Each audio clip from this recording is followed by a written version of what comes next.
Hello everyone, welcome to एग्जाडमी redefining education. मेरा नाम है प्रभाष कुमार और हम आपको पढ़ा रहे हैं एनालिटिकल ज्योमेट्री। आज से हम लोग एक नया चैप्टर स्टार्ट करने वाले हैं जिसका नाम है कोन।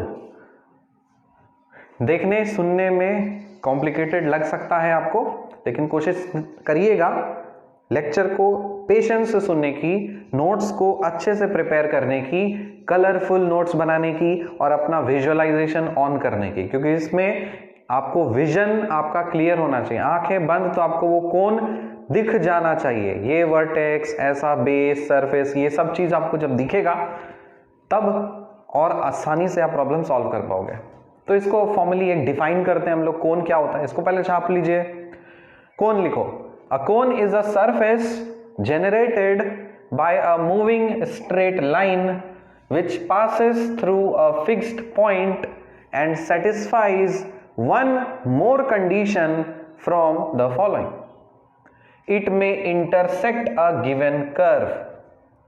दूसरा, touch a given surface, make a given angle with a given line through the fixed point. इनमें से कोई एक कंडीशन सेटिस्फाई करेगा। क्या है? कोन एक सरफेस है। अरे कोन मतलब वो चॉकलेट लाइम जूस, वो आता है ना आइसक्रीम कोन वाला, खाए हो ना कोन। चॉकलेट वाला मुझे अच्छा नहीं लगता, लेकिन कोन वाला है सॉफ्टी मुझे काफी अच्छा लगता था, जो वो ठेला पे मिलता है, याद है? ये ऑरेंज कलर का रहता था और उस पर सॉफ्टी ऐसे, आई लव दैट। और जो मतलब होता है ना एडवांस्ड वर्जन, जो हाई क्लास हाई सोसाइटी वालों का एक कोन होता है dark chocolate, I don't like, I am a देसी गाय। तो जो भी कोन हो, चाहे डार्क चॉकलेट वाला कोन हो, चाहे आप वो क्या होता है क्रॉनिकर वाला शायद आई गेस था, डार्क चॉकलेट वाला हो या फिर सॉफ्टी हो, दोनों ही कोन है। अब कोन को चाहे आप ऐसे रखिए चाहे आप ऐसे रखिए, कोई फर्क नहीं पड़ता। चाहे आप ऐसे रखिए, मतलब जिसका वर्टेक्स नीचे हो और सरफेस ऊपर हो, या फिर उसको पलट दो, जो सरफेस नीचे आ जाए और वर्टेक्स ऊपर आ जाए। तो वर्टेक्स ही रहेगा, सरफेस तो सरफेस ही रहेगा। दोनों में ही सिमिलैरिटी ये है कि दोनों सरफेस हैं, दोनों के दोनों ही सरफेस हैं। तो कोन को कैसे डिफाइन करेंगे? कोन को डिफाइन करते हैं, a cone is a surface generated by a moving straight line. देखो ध्यान से देखो, एक स्ट्रेट लाइन है, इस स्ट्रेट लाइन को हमें मूव कराना है। कैसे मूव कराएंगे? ये घुमा, जाहिर सी बात है ना, कॉमन सेंस से बोलोगे अरे सर ऐसे कोन बनाने के लिए तो स्ट्रेट लाइन को तो हम ऐसे ऐसे ऐसे घुमाएंगे ना, तभी तो कोन बनेगा। एक पॉइंट फिक्स कर देंगे और ऐसे घुमाएंगे तो कोन बनेगा, ठीक। लेकिन सिर्फ ऐसे यहाँ पे बोला मूविंग स्ट्रेट लाइन। अब ये जो स्ट्रेट लाइन है ये तो ऐसे भी मूव कर सकता है, ऐसे भी मूव कर सकता है, ठीक है, ऐसे ऐसे गोल भी घूम सकता है, लेकिन वैसा मूव नहीं कराना है। एक तो मूविंग स्ट्रेट लाइन से तो कर्व बनेगा नो डाउट, लेकिन इसके अलावा इन तीन में से कोई एक कंडीशन सेटिस्फाई करना अनिवार्य है। It may intersect a given curve, वो कर्व को इंटरसेक्ट करना। जैसे यहाँ पे देख लो ये तो ये क्या है, इसको आप जनरेटर बोलोगे। जनरेटर इसलिए बोलोगे क्योंकि इसी लाइन जब ये घूम गया था, ये फिक्स्ड पॉइंट रह करके, ये वाला फिक्स्ड पॉइंट रह करके जब ये लाइन घूम गया था, तभी तो वो सरफेस एनवेलप कवर किया ना, तो वो जनरेट किया सरफेस को। इसीलिए इसको आप क्या बोलते हो? एक जनरेटर बोलते हो।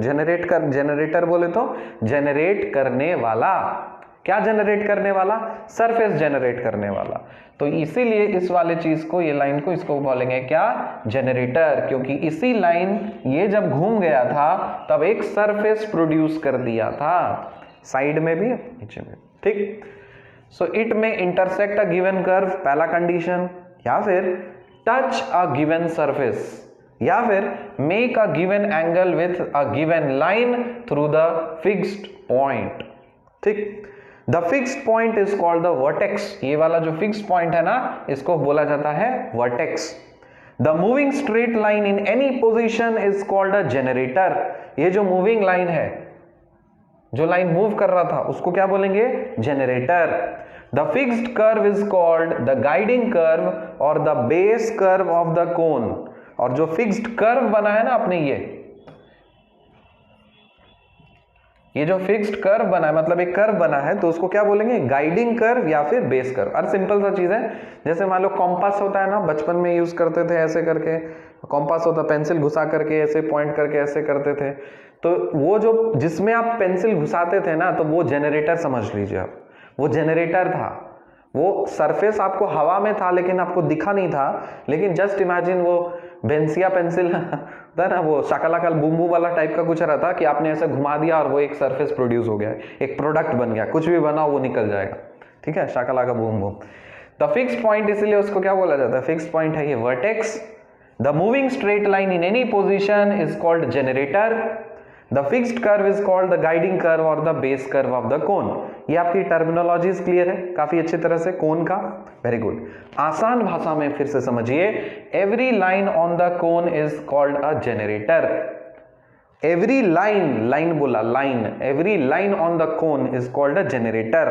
तो यहां पे चाहे ये लाइन बनाए तो इनफाइनाइट लाइंस है ना, सरफेस है कोन का, एक सरफेस आप देखोगे, ये बेस रहा और ये इस तरह सा, कोन का जो सरफेस देखोगे वो तो इनफाइनाइट लाइन से मिलके बना है, तो कोई भी लाइन वहां से उठा लो, सरफेस पे कोई भी लाइन उठा लो, तो उसको क्या बोल, जनरेटर है। A cone may have infinite number of generators, as simple as that. एक कोन के पास इनफाइनाइट नंबर ऑफ जनरेटर्स हैं। तो इस वाले पेज में हम लोगों ने क्या सीखा, हम लोगों ने सीखा कि कोन को डिफाइन कैसे करते हैं। A cone is surface generated by a moving straight line which passes through a fixed point and satisfies one more condition from the following। इसके अलावा इनमें से कोई भी एक कंडीशन सेटिस्फाई कराना है, या तो it may intersect a given curve, या फिर टच अ गिवन सरफेस, या फिर make a given angle with a given line through the fixed point. Clear है इतना, वेरी गुड। जो फिक्स्ड पॉइंट होता है ना उसको बोला जाता है vertex. The moving straight line in any position is called generator. The fixed curve is called the guiding curve or the base curve of the cone. और आसान भाषा में कि every line on the cone is a generator. A cone may have infinite number of generators. पूरी तरह से clear है, diagram भी काफी अच्छे से बनाया आपने, नोट कर लिया, समझ में आ गया, ओके आगे बढ़े। तो गाइडिंग कर्व को जो होता है ना वो क्या होता है, एक सर्कल होता है, जाहिर सी बात है यहां से अगर घुमाओगे तो वो सर्कल ही बनेगा ना, सर्कल ही बनेगा। अब देखिए इलस्ट्रेशन देखिए, बोला construct a cone having vertex as 1 to 4 and its generators pass through a curve x² + y² = 9। तो ये क्या रिप्रेजेंट कर रहा है, ये रिप्रेजेंट कर रहा है एक सर्कल, x² + y² = r²। क्या होता है, सर्कल होता है। तो यहां से बता सकते हो ना कि एक सर्कल है जिसका रेडियस हमको लगता है कि 9 जो होता है ना वो 3 का स्क्वायर होता है, सो 3² बोले तो रेडियस 3, सो 3 रेडियस 3 का एक बेस सर्कल बनाएंगे, और उसके बाद कोई वर्टेक्स आपको दिया हुआ है, वहां से उस जनरेटर को उस सर्कल पे घुमा देंगे, तो जो सरफेस जनरेट होगा बस वही बन गया आपका कोन। क्लियर। अब देखिए, तो ये वाला जो सर्कल है ना इसको क्या बोले हैं, इसको बोले हैं गाइडिंग कर्व या फिर बेस कर्व। मतलब ये वाला, ये गाइडिंग कर्व है या फिर बेस कर्व है, और कैसा है, एक सर्कल का इक्वेशन दिया है, परफेक्ट। तो देखो यहाँ पे वर्टेक्स आपको जानते हो 1 to 4 है, और ये जो सर्कल है ये क्या है, x² + y² = 9, so this is a guiding curve. और आप जानते हो वर्टेक्स से इस बेस कर्व पे हर पॉइंट पे होता है ना, ये मतलब इधर से ऐसे ऐसे ऐसे कर दोगे तो पूरा घूम जाएगा ना, चाहे इधर घूमो चाहे इधर घूमो, इनफाइनाइट लाइंस होंगे। इनफाइनाइट लाइंस बोले तो इनफाइनाइट जनरेटर्स होंगे। तो यहाँ पे आप क्या बोल सकते हो, x² + y² = 9, this is the guiding curve, this is the vertex and these all straight lines are generators. Clear हो गया ना, आगे बढ़ते हैं। अब बात आती है इसमें होमोजीनियस इक्वेशन क्या होती है। An equation in XYZ in which every term is of the same degree is called homogeneous equation। सीखा है आपने, बहुत जगह सीखा आपने, डिफरेंशियल इक्वेशंस में भी सीखा, ठीक है ना। तो जैसे यहाँ पे XYZ के टर्म्स में अगर आपका कोई इक्वेशन दिया हुआ है तो हर टर्म का जो डिग्री अगर सेम हो, हर टर्म का डिग्री आपका सेम होना चाहिए। मैंने 1 नहीं बोला, हो सकता है कि सब का सब आपका 3 डिग्री का हो सकता है सब का सब डिग्री आपका 10 हो सकता है सब का सब आपका 1 हो, डजंट मैटर। यहाँ पे 2 डिग्री का लिया हुआ है, तो पहला टर्म 2 डिग्री का, दूसरा टर्म 2 डिग्री का। ये बोलोगे सर यहाँ पे पावर हमको 2 नहीं दिख रहा। मेरे बच्चे यहाँ पे पावर 2 नहीं है, लेकिन x का पावर है 1, y का पावर है 1 और बेस को मल्टीप्लाई करते हो तो क्या होता है, पावर 60। फिर आपका सवाल आएगा सर x और y तो सेम नहीं है, डजंट मैटर। यहाँ पे वेरिएबल डजंट मैटर, यहाँ पे 2 वेरिएबल्स है ना, तो दोनों मिल करके 2 बन गए। ठीक, ये सब आप कॉमन सेंस आप जानते हो। तो ये 2 डिग्री का, ये भी 2 डिग्री का, ये भी 2 डिग्री का, ये भी 2 डिग्री का, क्योंकि हर टर्म 2 डिग्री का, इसीलिए ये एक होमोजेनियस इक्वेशन है। यहाँ पे एग्जांपल लिया गया है 3x square plus 4y square minus 2xy plus 4z square is equal to 0। So this is what, this is a homogeneous equation in second degree. Perfect. Theorem है एक important, every homogeneous equation of degree n, every homogeneous equation of degree n in the variables x, y, z gives a cone, but converse is not always true। बहुत important है।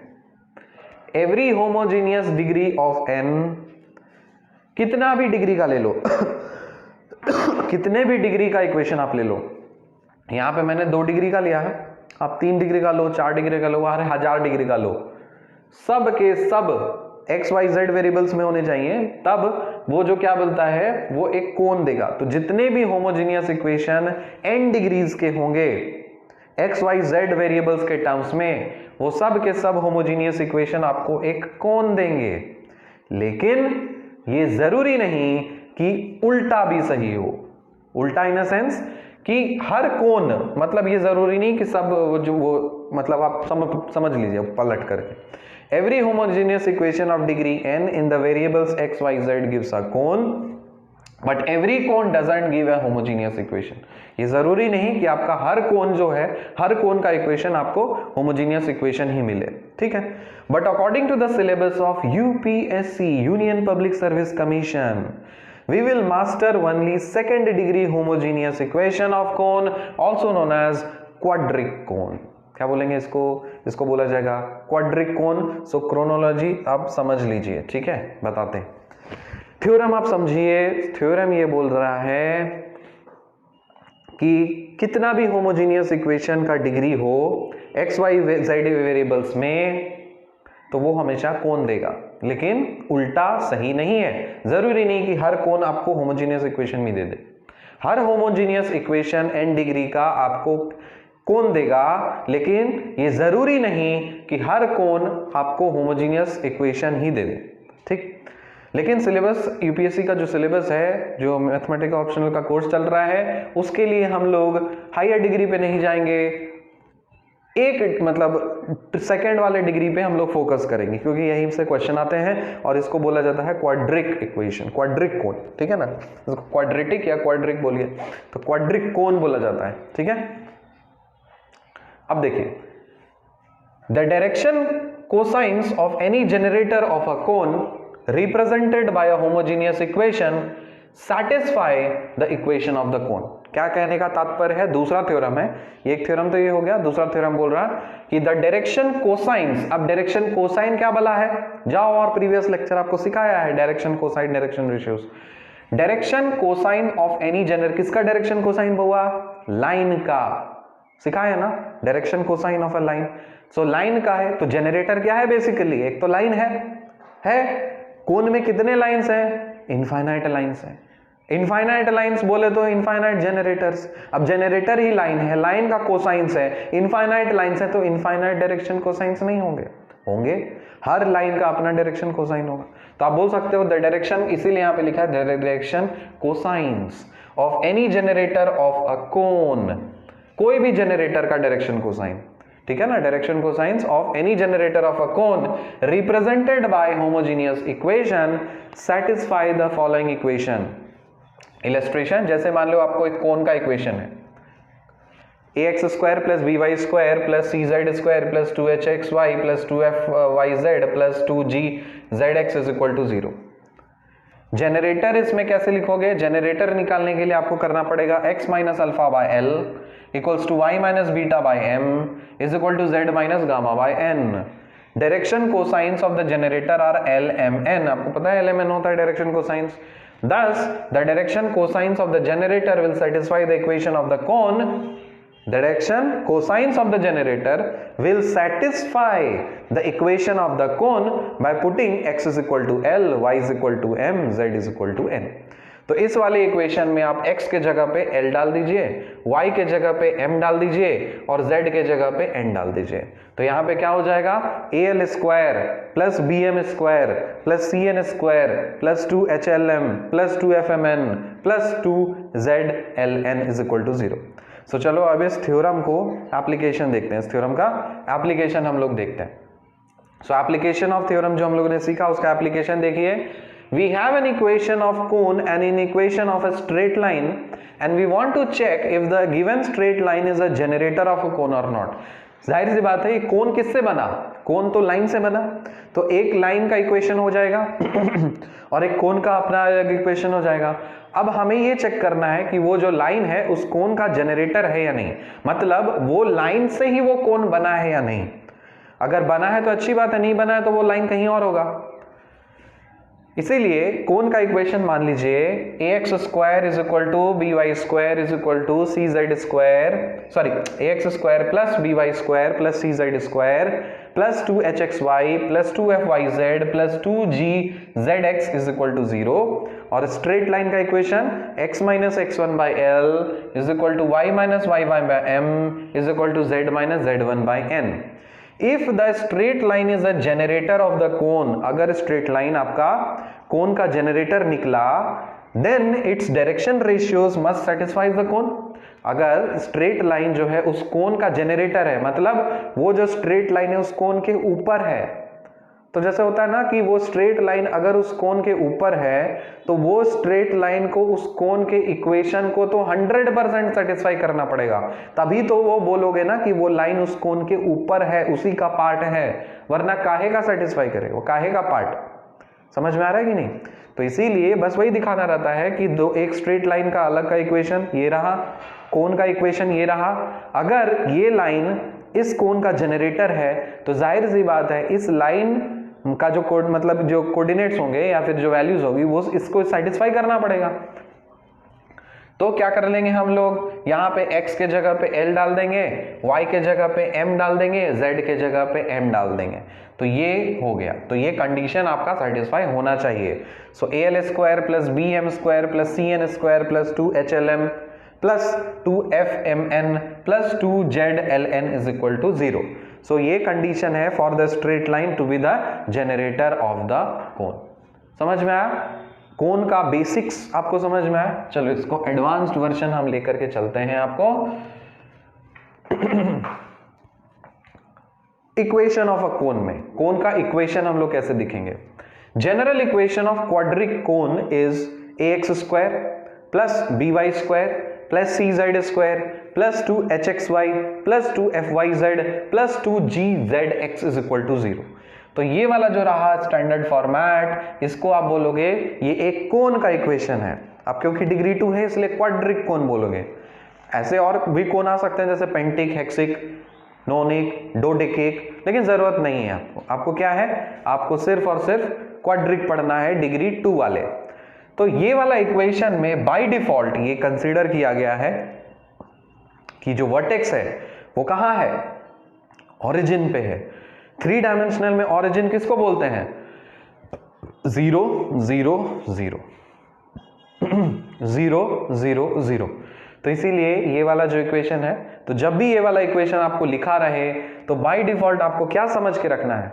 आपको ये समझ के रखना है कि ये वाला कोन जो बन रहा होगा वो वर्टेक्स से बन रहा होगा। वर्टेक्स उसका ओरिजिन पे होगा, और ओरिजिन क्या है? 0 0 0।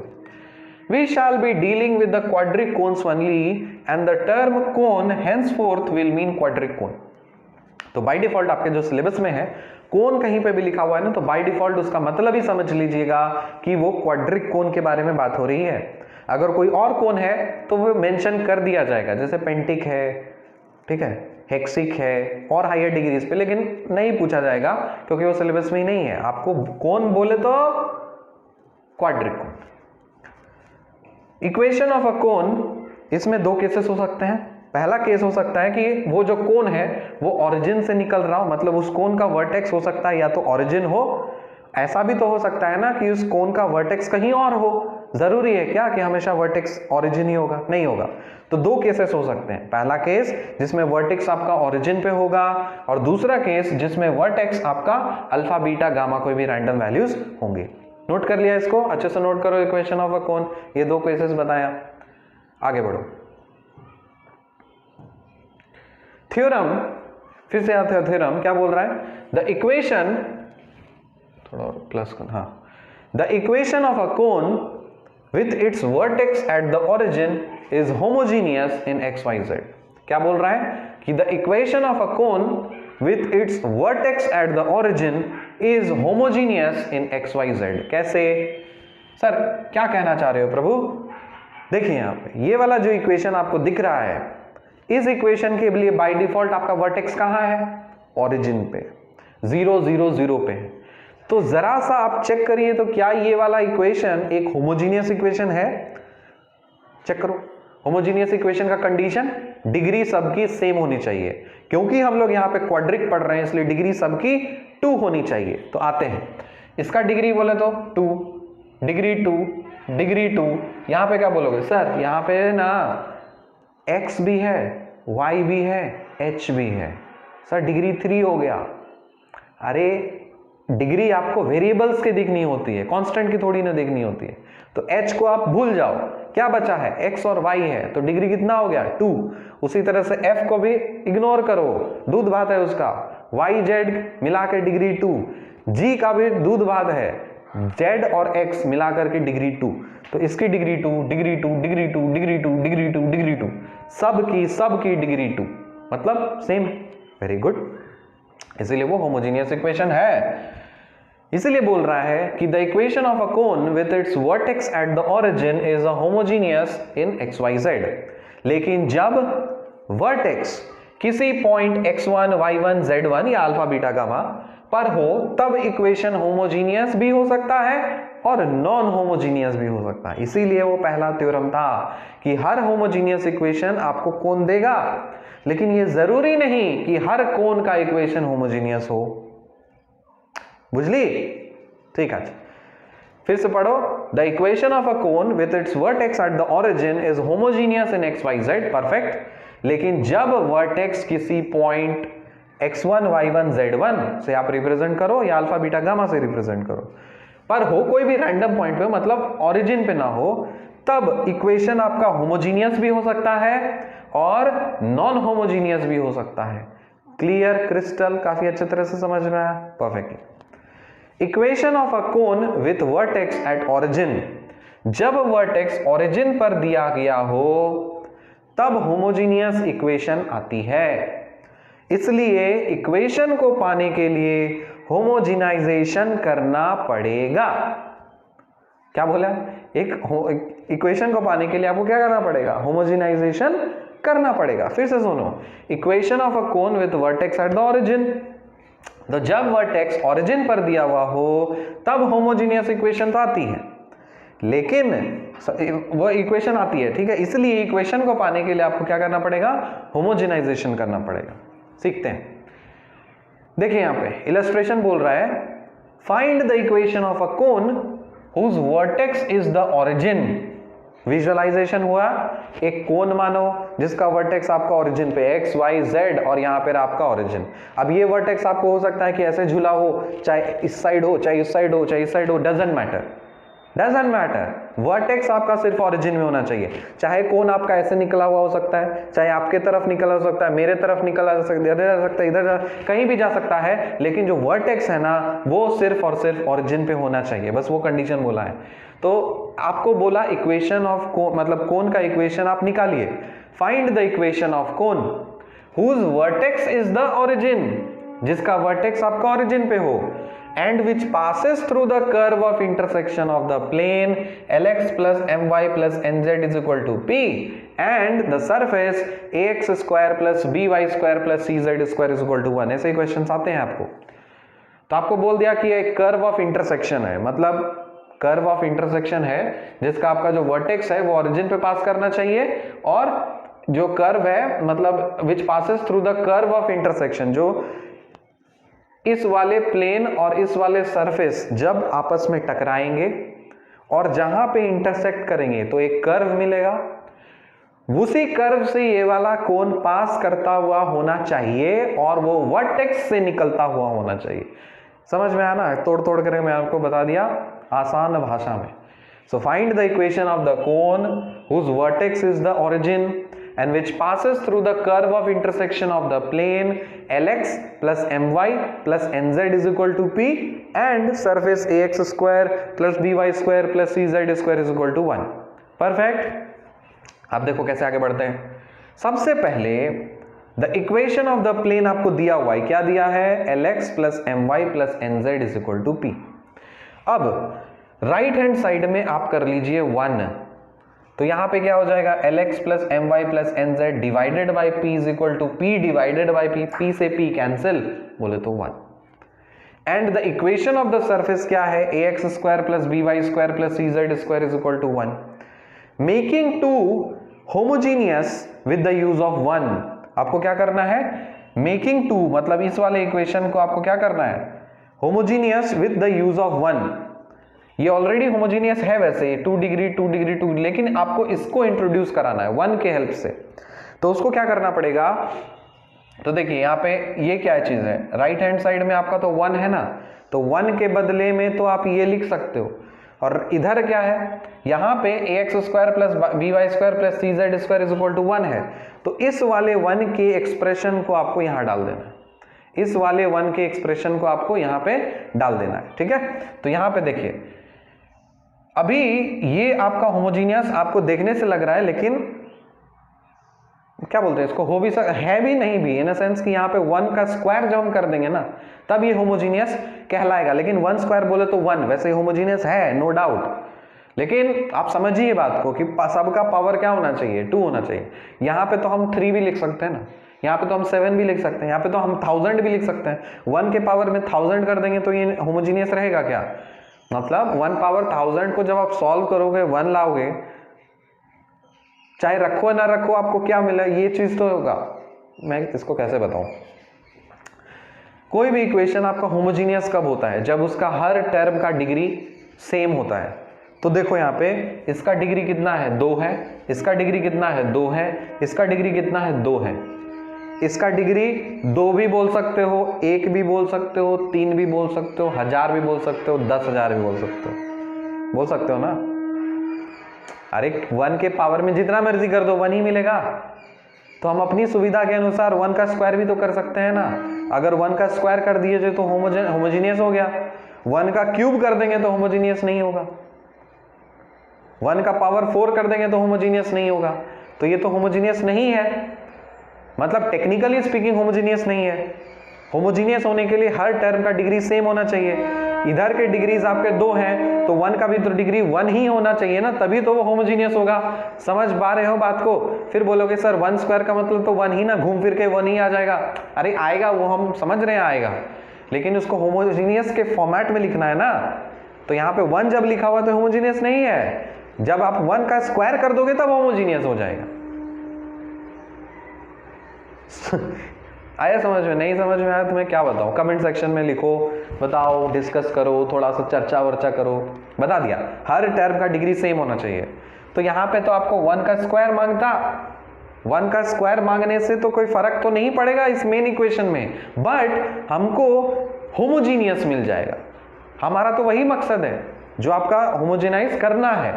तो यहाँ पे 1 को ये लिख दिया और 1 के लिख करके इसका स्क्वायर कर दिया। स्क्वायर जानबूझ के किया, क्यों? क्योंकि 1 का स्क्वायर भी आपको 1 ही मिलेगा, तो इस वाली इक्वेशन में तो कोई फर्क पड़ना ही नहीं है। हम तो मैथ्स के साथ छेड़छाड़ नहीं, मैथ्स को तो इनवैलिड नहीं कर रहे ना। मैथ्स को कैसे इनवैलिड कर रहे हैं? मैथ्स नहीं इनवैलिड हो रहा।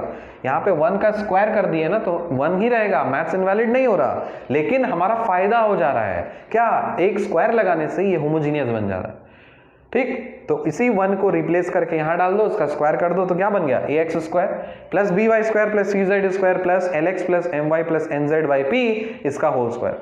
सो इक्वेशन को होमोजीनियस बनाने के लिए यहां स्क्वायरिंग करके पुट किया गया है, और कोई रीजन नहीं है, होमोजीनियस बनाना पड़ेगा आपको, ठीक है। अब देखो जब आप इधर आओगे तो p स्क्वायर होगा, इधर p स्क्वायर को इधर मल्टीप्लाई कर दीजिए और मिल गया p square into ax square plus by square plus cz square, बुझली, is equal to lx plus my plus nz का होल स्क्वायर। यही इक्वेशन है आपका required equation of the cone. आपको क्वेश्चन में बोला था ना कि lx my nz is equal to p और ax square plus by square plus cz square is equal to 1। आपको कोन का इक्वेशन फाइंड करना था। तो जब भी मेरे प्रभु यहाँ पे जब भी आपको क्वेश्चन सॉल्व करना हो और किसी टर्म्स में आप निकालना हो तो ध्यान दीजिएगा जो आपको क्वेश्चन में दिया है आंसर उसी के फॉर्मेट में रहना चाहिए। या आपने कुछ और ले लिया ZM LK मतलब वो K वगैरह वो सब चीज़ आपने तो गलत हो जाएगा। यहाँ पे देखो क्या क्या टर्म्स यूज हुए हैं, देखो यहाँ पे टर्म आपको यूज हुए हैं, P यूज हुआ है, ABC यूज हुआ है, LMN ये सब यूज हुआ है जो ही आपको क्वेश्चन में दिया था, LMN P ABC यही सब दिया था। तो इसी के टर्म्स में आपको फाइनल आंसर चाहिए, ठीक है। ये तरीका आपको सिखा दिया। अब देखिए क्वेश्चन प्रैक्टिस करते हैं। Find the equation of the cone whose vertex is at the origin and which passes through the curves this and this। यहां पे भी सिंपल सा चीज है, कंडीशन आपको बोला कि वर्टेक्स जो है वो ओरिजिन से पास करना चाहिए और जो आपका किससे पास मतलब कोन का जो वर्टेक्स है वो ओरिजिन पे होना चाहिए और इस कर्व से पास करता हुआ होना चाहिए। तो जो भी आपको दिया है सबसे पहले इसी को लिख डालो। पहला इक्वेशन मैंने लिखा x plus y plus z is equal to 1 is equal to equation number 1 दिया x square by 4 plus y square by 9 plus z square by 1 is equal to 1। आपका सवाल ये है कि मैंने आपको बताया है कि ये क्या रिप्रेजेंट करता है, तो कमेंट सेक्शन में लिखो। तो थोड़ा मुझे बताओ कि ये वाला इक्वेशन नंबर 1 जो है ये क्या रिप्रेजेंट कर रहा है। ये एलिप्स रिप्रेजेंट कर रहा है, प्लेन रिप्रेजेंट कर रहा है, रेक्टेंगल, ट्राइंगल, क्या रिप्रेजेंट कर रहा है? What does this equation number 1 represent? चलो डालो आंसर डालो। और ये वाला this one x square by 4 plus y square by 9 plus z square by 1 is equal to 1, तो ये क्या रिप्रेजेंट कर रहा है? ये क्या रिप्रेजेंट कर रहा है वो भी लिखो, ठीक है। Making to homogeneous by equation number 1 we get. आपको क्या करना है, इसको होमोजीनियस बनाना है। इसमें सिंपल सी बात है, यहाँ 1 के बदले है x plus y plus z, तो यहाँ पे 1 है इसके लिए लिख दो, और होमोजीनियस बनाने के लिए इधर का डिग्री 2 डिग्री 2 डिग्री 2 तो यहाँ का भी डिग्री 2 होना चाहिए, तो इधर कर दीजिए स्क्वायर, फिर कर दीजिए इसको सिंप्लीफाई जो करना है आपको। ट्रिक आपने समझ लिया, मेथडोलॉजी आपने समझ लिया, क्रोनोलॉजी आपने समझ लिया कि करना क्या रहता है। तो फाइनली ये वाला जो इक्वेशन है this is the equation of the cone, this is the equation of the, देख के लग रहा है ना, अरे ax square plus by square plus cz, अरे क्या था ax square plus by square, देखो यहाँ पे आपको, हाँ ax square plus by square plus cz square plus 2hxy plus 2fyz plus 2zx is equal to 0। यही होता है ना क्वाड्रिक कोन का इक्वेशन जो वर्टेक्स से पास करता है, वर्टेक्स से पास करता है। तो यहाँ पे भी तो वही दिखाया आपको, ax square plus by square और cz स्क्वायर यहाँ पे गायब है, और hxy प्लस gzx वगैरह वगैरह एंड वगैरह वगैरह, ठीक है। तो ये चीज हो गया आपका।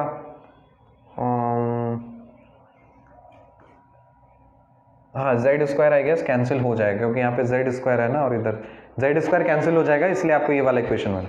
सो this is the required equation of the cone. Perfect, clear. अब देखिए equation of a cone with given vertex, मतलब आपको कोन, अब अभी तक बात हो रही थी कि जो आपका वर्टेक्स है वो ओरिजिन पे होगा, लेकिन ऐसा तो जरूरी नहीं, वर्टेक्स आपका कहीं पे भी हो सकता है। तो आपको वर्टेक्स कहीं पे दिया रहे और बोला कि अब वहां पे आप कोन का इक्वेशन निकालिए, तो उस वाले सेक्शन के लिए ये है।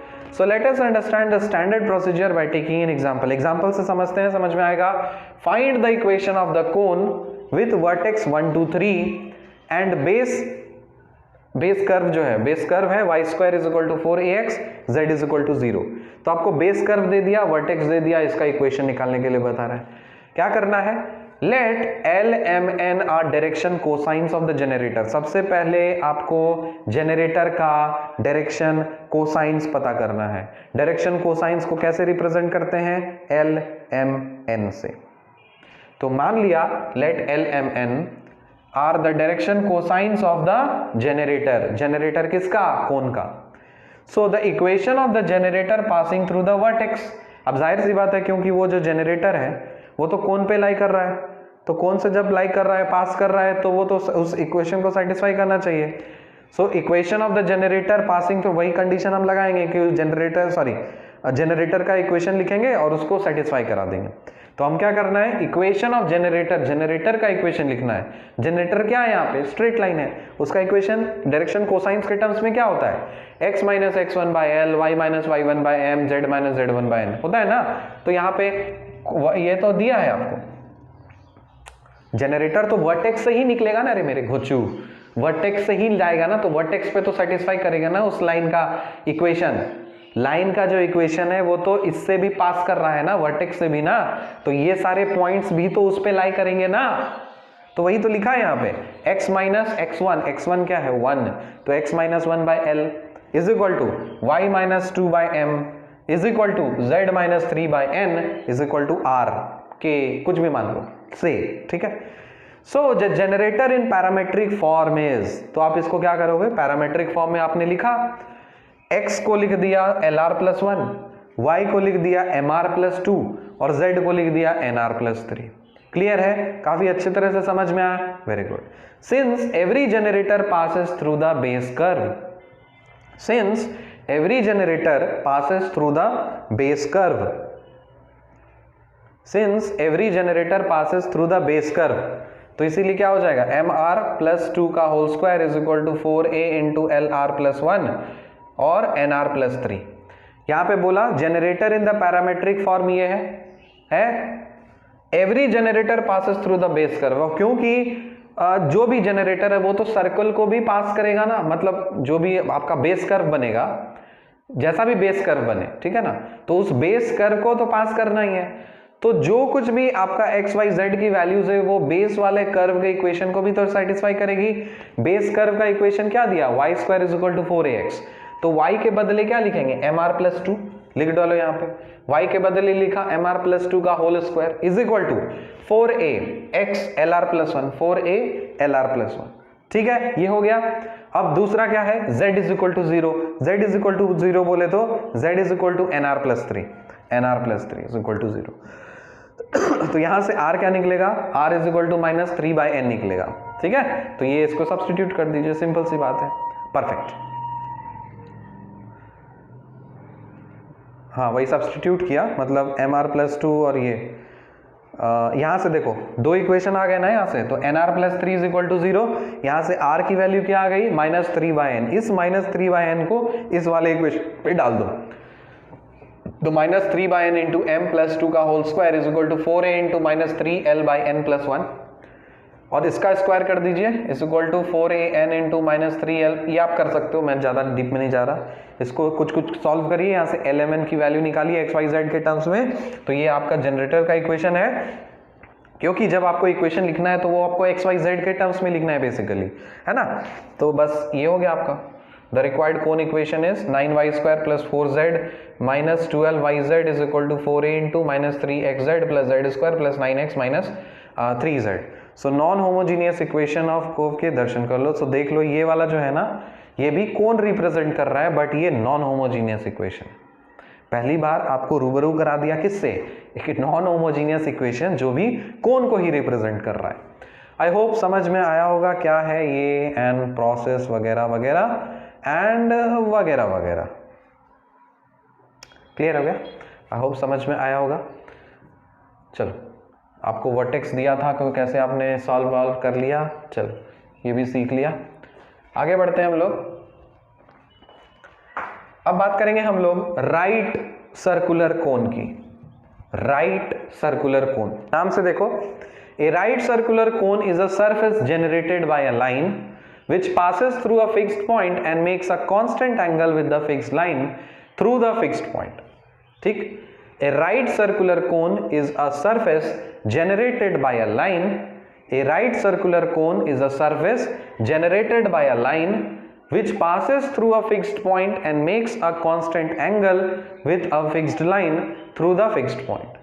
The fixed point is called the vertex of the cone. The fixed line is called the axis of the cone and the constant angle is called the semi-vertical angle of the cone. ये रहा आपका formal definition. फिर से note करो, right circular कोन एक surface, obviously कोन है तो surface generated. A right circular cone is a surface generated by a line which passes through a fixed point and makes a constant angle with a fixed line through the fixed point. The fixed point is called the vertex of the cone. The fixed line is called the axis of the cone. The constant angle is called the semi-vertical angle of the cone. The semi-vertical angle is the angle between the axis and any generator of the cone. देखो ध्यान से, ये रहा.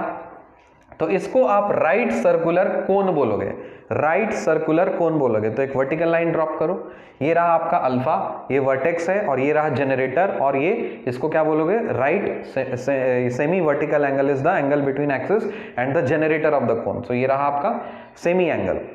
Clear है ना. Theorem देखिए, थोड़ा सा बहुत ज्यादा जूम हो गया, कम कर दीजिए. थ्योरम बोल रहा कि every section of a right circular cone by a plane perpendicular to its axis is a circle. क्या बोल रहा है, every section of a right circular cone by a plane perpendicular to its axis is called a circle.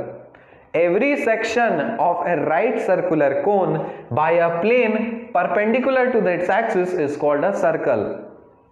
अरे ये काटो ना ऐसे ऐसे, इधर ऐसे ऐसे काटो परपेंडिकुलर, तो कुछ भी काटोगे सब सर्कल मिलेगा ना. इसका बेस सर्कल है, इसके ऊपर वाला छोटा सर्कल और छोटा छोटा, तो सब जो बेस पे ऐसे काटते जाओगे ऊपर परपेंडिकुलर, सब सर्कल मिलेगा. Equation of the right circular कोन. अब इसके अलग अलग फॉर्मेट्स होते हैं. एक फॉर्मेट है इसका स्टैंडर्ड फॉर्म. क्या है, केस 1 देखिए, the equation of the right circular cone whose vertex is the origin, axis the z axis and the semi vertical angle alpha is this. क्या बोला है, मतलब the equation of the right circular cone whose vertex is the origin और axis उसका z axis and the semi vertical angle with the axis. यहाँ पे correction कर लीजिएगा, यहाँ पे angle between the z axis and the semi vertical angle is alpha is x square plus y square is equal to z square tan square alpha.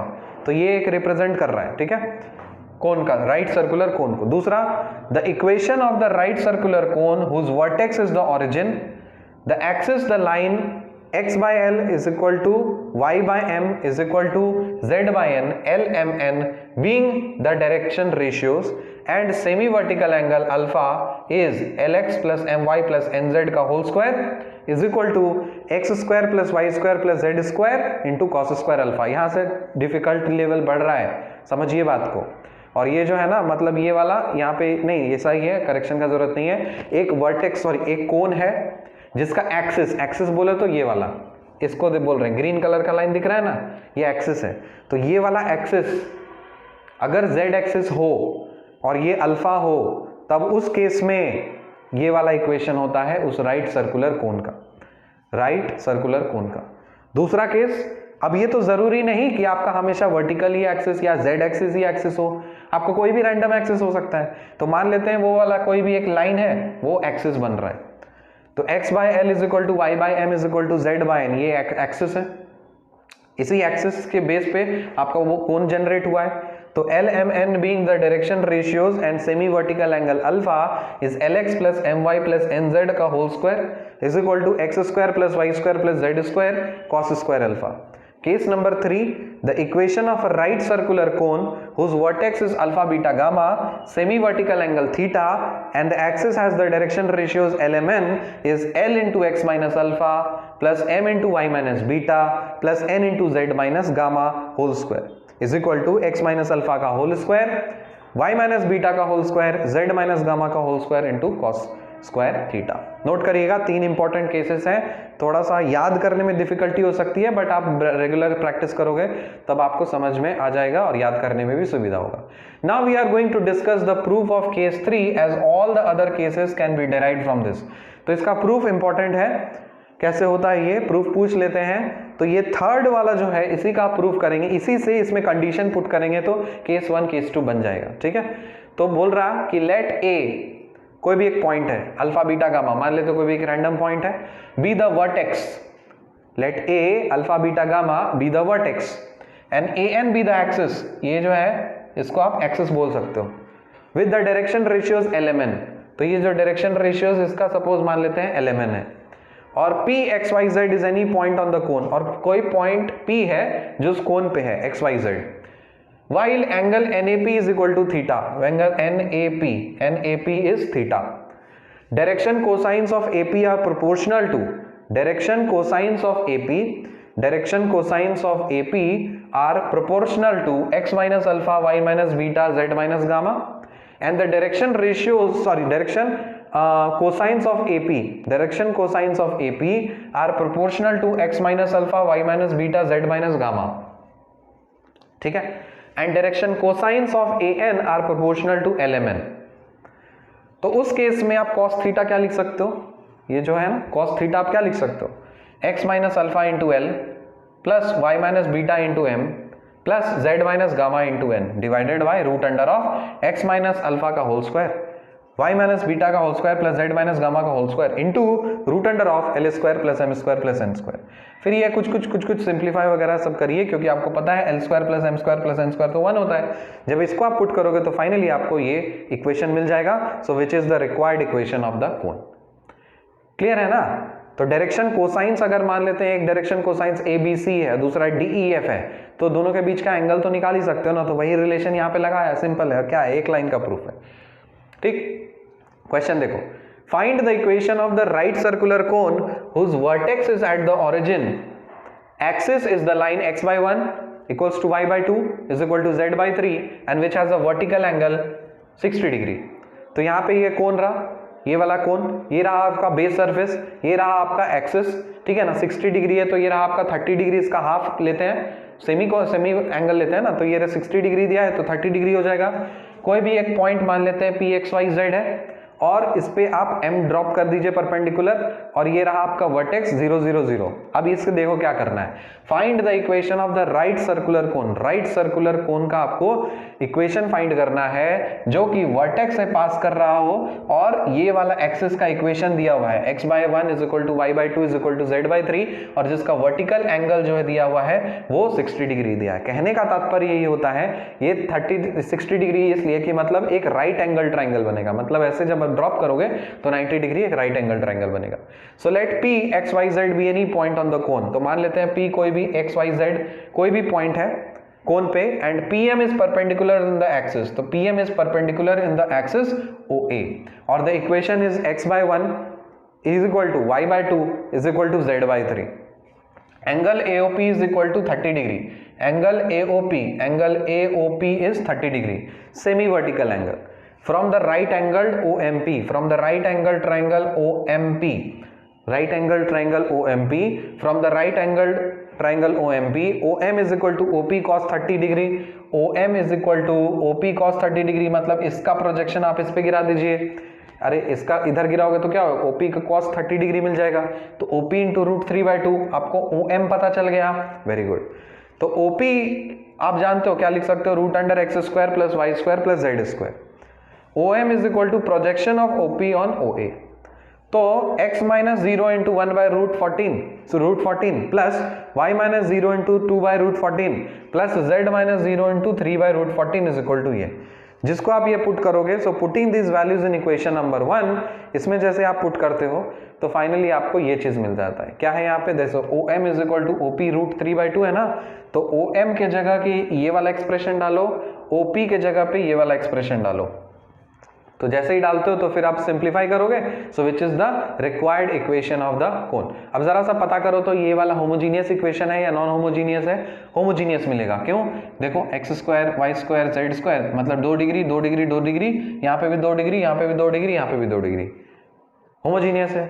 अब homogeneous होता है तो जाहिर सी बात है वो तो वर्टेक्स से पास करना ही है ना मेरे गुरु, करना है ना, तो वही तो दिया था क्वेश्चन में, तो दिया है ना वर्टेक्स सही है, तभी तो होमोजीनियस आने का वो है, उधर ही रहेगा। ठीक है, अभी और 2 कंटेंट बचे हुए हैं, हैवी हो जाएगा क्योंकि इसके बाद वाला थोड़ा सा और टफ है आई होप कि, इसलिए मैं इसको यहीं पे क्लोज कर दे रहा हूँ। आई होप आपको लेक्चर का समझ में आया होगा, मजा आया होगा, कौन अब आसान लग रहा होगा, पूरा एनालिटिकल ज्योमेट्री अब आसान हो गया है। हवा एक तरह नेसेसरी हवा बना हुआ रहता है, डजंट मैटर, बोला ना।